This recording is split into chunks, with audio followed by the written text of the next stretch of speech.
Elenga Congo, Glodidia Sika, la mignonne, la mignonne, Tracy Belenga Pro.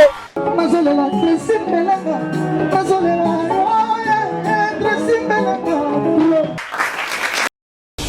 Nalikanisini yakoboma bato nde omoni ba sacrifier bato bakufi ba sacrifier bango moko mona te afandi akoti na ki noir na yeke nona sala mo rebellion na konza ba américaine akokoka yango te yango na lobi boy soki kimie ko banda na trône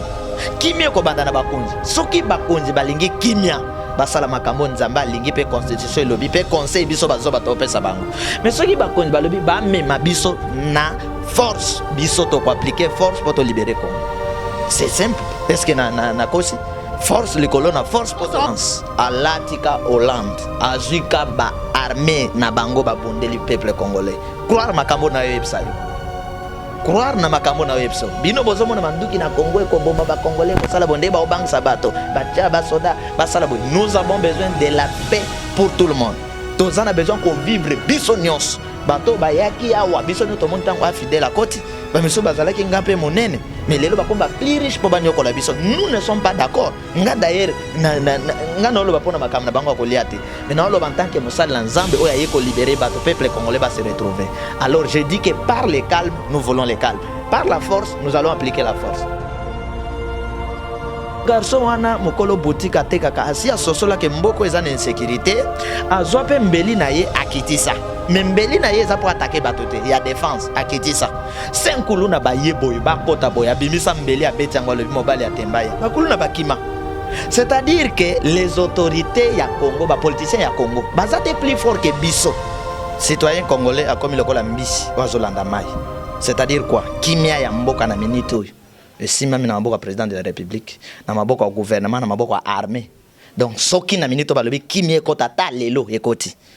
na lolenge na bango soki pe balobi ke désordre kota lelo ekoti alatika Hollande azuka ba armée na bango ba bondeli peuple congolais croire makambo na yo epsa yo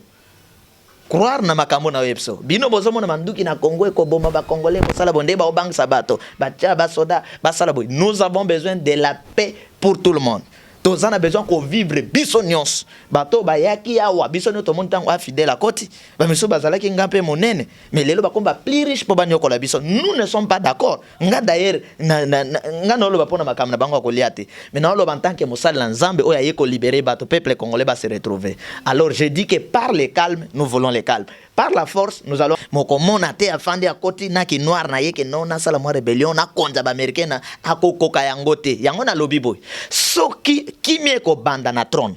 kimie ko banda na bakonzi soki bakonzi balingi kimia basala makambo nzamba lingi pe constitution lobi pe conseil biso bazoba to pesa bango mais soki bakonzi balobi ba mema biso Elenga Congo, Glodidia Sika, la mignonne, la mignonne, Tracy Belenga Pro. Mazolela, Tracy Belenga